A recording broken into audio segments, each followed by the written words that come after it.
Isang mapagpalang gabi po para sa ating lahat. And once again, I am Mia Sebastian and welcome to our daily devotion with Pastor Russell Ocampo. And our topic for today is all about hope of resurrection. Our scripture is Romans chapter 8 verse 22 to 25. NIV version. We know that the whole creation has been groaning as in the pains of childbirth right up to the present time. Not only so, but we ourselves who have the first fruit of the Spirit groan inwardly as we wait eagerly for our adoption to sonship, the redemption of our bodies. For in this hope we were saved, but hope that is seen is no hope at all. Who hopes for what they already have, but if we hope for what we do not yet have, we wait for it patiently. ASND version. Alam natin na hanggang ngayon, ang buong sagnilikha ay dumaraing sa paghihirap tulad ng paghihirap ng isang babaeng nanganganak. At hindi lang ang sanglilikha, kundi tayong mga tumanggap ng Espiritu bilang unang bunga ng pangako ng Diyos ay dumarating din sa ating mga kalooban habang inihintay natin ang pag-ampon bilang mga anak ng Diyos at ang pagpapalaya sa ating mga katawan. Dahil sa pag-asang ito, tayo ay naligtas. Ang pag-asa na nakikita natin ay hindi pag-asa. Sapagkat sino ang umaasa sa nakikita niya, ngunit kung umaasa tayo sa hindi natin nakikita, matyaga nating hinihintay ito. So, ayon po sa video ni Pastor Russell Ocampo, binigyan diin niya ang kahalagahan ng pag-asa sa muling pagbabalik ni Kristo at ang ating hinaharap na kaligtasan. Ipinakita niya na ating paghihintay ay hindi walang kabuluhan, kundi puno ng pag-asa at katiyakan sa mga pangako ng Diyos. Hinihingkayat tayo ni Pastor Russell na maging matyaga at patuloy na magtiwala sa plano ng Diyos para sa ating buhay. So, ang unang teachings po na sinabi ni Pastor Russell is, una is we are waiting for final coming of Christ.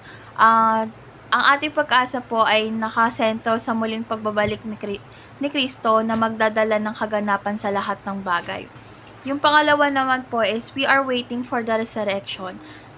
Tayo po ay umaasa sa muling pagkabuhay ni Jesus kung saan ang ating mga katawan ay magiging malaya mula sa kasalanan at kamatayan. At yung pangatlo naman po, we are waiting for the redeemed creation. Inaasam natin yung bagong langit at bagong lupa kung saan ang buong sanglilikha ay mapapanumbalik. At next naman po is yung application. The first application is filter our works with internal perspectives. So, sa bawat ginagawa natin, dapat isinasang-alang-alang natin ang halaga nito sa kaharian ng Diyos. So, yung pangalawa naman po is invest in something we do not see. Tayo po ay maglaan ng oras, lakas at mga yaman sa mga bagay na may pangmatagalang halaga sa harap ng Diyos. So, yung pangatlo naman po is wait patiently for our ultimate hope. So, dapat matuto po tayo maghintay at magtiyaga. Siyempre, samahan na rin natin ng pananampalataya sa mga pangako ni Jesus Christ. So, yung last naman po is yung discussion. So, why do we have to filter our works in the light of eternity? So, we need to filter sa lahat ng ating mga gawa sa liwanag ng kawalang hanggan ay mahalaga dahil nagbibigay ito ng tamang direksyon at layunin sa ating mga buhay. Kapag nakatuon kasi tayo sa mga bagay na may walang hanggang kahalagahan or halaga, natututo tayong pahalagahan ang espiritual na bagay higit sa mga material na bagay. Ang internal na pananaw natin ay nagbubukas ng ating mga mata sa pangako ng Diyos at nagbibigay ng lakas upang magpatuloy kahit sa mga pagsubok. So, sa ating paghihintay, naway patuloy tayong magtiwala sa kabutihan ng Diyos at magpakatatag sa ating pananampalataya. Kasi ang ating buhay dito sa mundo ay pansamantala lamang. Ngunit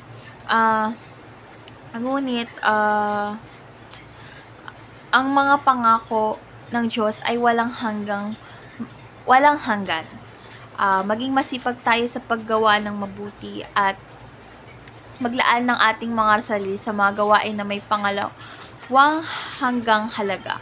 At wag natin laging kakalimutan na magdasal at humingi ng guidance kay God.